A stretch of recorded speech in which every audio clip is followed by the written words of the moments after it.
think, a massive opportunity from a breakfast standpoint. We're working on that, and we have been for quite some time, but we need to accelerate. And there's a lot more focus and pace that we need to bring to the work on breakfast. We already have a sizable business. Over 13% of our sales in the U.S. come from breakfast, but we think there's much more to be had there. And the focus has to be on great tasting products, which are kind of our DNA at Burger King is high quality, great tasting products with real ingredients.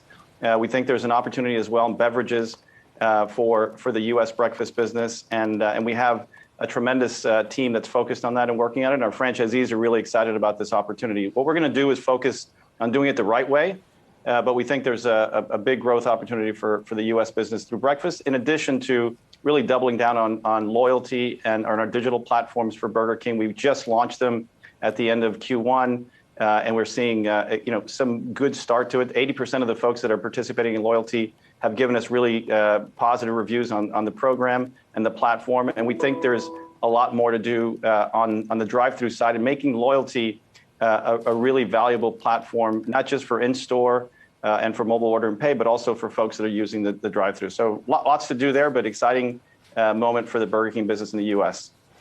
Jose, I want to ask a little bit about what's happening with the Tim's business, particularly in Canada, where there's been a little bit of a different trajectory, with respect to COVID relative to the U.S. And just what the recovery looks like as you guys see it north of the border. Certainly a strong quarter for Tim's, lapping a pretty weak second quarter of 2020. But how are you thinking about what seems, from my vantage point, like a dual track U.S.-Canada recovery, but does it feel that way to you? Yeah, we're excited about the progress of Tim's in the second quarter and sequentially improving versus Q1 of this year. I actually shared at the earnings call an important stat, that the difference between what's happening in Canada from a reopening standpoint versus the U.S. I think most of the folks that are looking at the business and trying to understand what's going on are more focused on what's happening in the U.S. But in Canada, restrictions and lockdowns have been a lot more stringent, and it's just beginning to reopen there. We've seen good progress at the end of the quarter in terms of the performance of the business versus 2019, getting into negative single digits, and then continuing to improve in July. And as a stat that I shared with everyone today, July 30th, so of 2021, is the first time the Toronto Blue Jays will be playing a home game at home at the Rogers Centre. So Vlad Guerrero Jr. and others will be playing there for the first time. It's a really good signal for us, meaning that things are beginning to open up. We've been investing quite a bit on quality of food, quality of beverages. We launched fresh cracked eggs. We've also launched our cold brew, our quenchers, our new ring-filled donuts. There's a lot of initiatives that are focused on quality and the core and the things that made Tim's famous in Canada. And we're seeing share improvements in breakfast and beverages as well, which gives us confidence we're on the right path to get the business back on track and a growth trajectory. And then the final point to call out there, along with the great work that owners are doing in Canada for Tim's, is the digital business. It's really exploding in terms of usage and engagement with customers and guests in Canada. Our Roll Up to Win, which we talked about in Q1, was a big hit in terms of engagement for the digital platform. And our sales now are north of 30%. Consistently through digital, and we think it's just the beginning of what we can do with that exciting platform.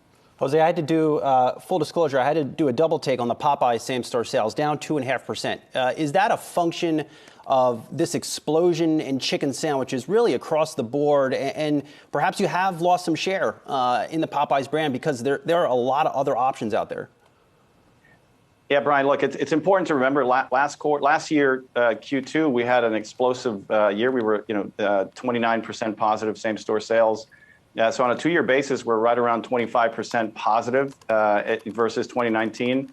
The business is strong. The business is performing well. Nominal sales are strong, and the sandwich business is consistent. Certainly, there have been a lot of folks coming into the space with chicken sandwiches, and we felt a little bit of pressure at moments, but sales are stable, they're resilient, and the sandwich is awesome. And we like to say that imitation is the best form of flattery, and certainly others have tried to imitate the chicken sandwich that we have at Popeyes. I don't think anyone's getting close in terms of quality and taste, but we certainly have work to do to continue to build on awareness and trial of that great tasting sandwich. And one of the things we're excited about heading into the month of August is the launch of our Popeyes nuggets, which build on the great taste the texture and the breading of the chicken sandwich, and now in bite-sized pieces. And we think it's a really exciting opportunity to feed kids and families, as well as doing so at a snacking time and a day part, the afternoon, which we don't really have strength in. So we think it'll be highly incremental, and it's a big additional platform to bring guests back to Popeyes and to continue to grow our mainstream awareness across the U.S. Settle this debate for us, Jose. And it's been fiery at times here on our desk. We're back in the studio here so we can see each other and play off it. But what quantifies as innovation in the fast food space? We were just showing photos of your new Popeyes chicken nuggets. Is that an innovative new product? Look, I think innovation has a broad spectrum of elements. We think innovation includes improving on existing products. So certainly nuggets are not new. Chicken sandwich wasn't new either. Other folks have had chicken sandwiches for a long time. But we have an incredible culinary team at Popeyes as well as at Tim's and Burger King. And as we kind of deploy our resources and our significant talent behind innovation, some of it is to improve existing products and make them better, higher quality ingredients, more craveability.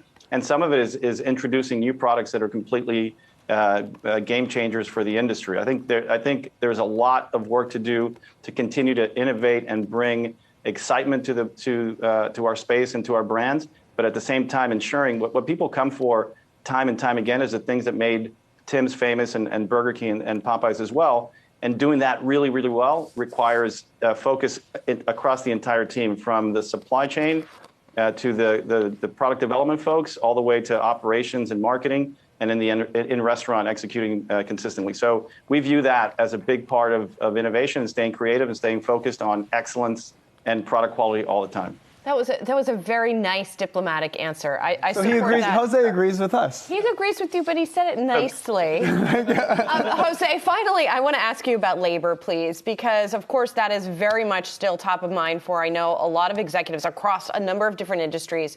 How are you guys doing in terms of finding people right now? And if you're having trouble, what do you think is the biggest reason why?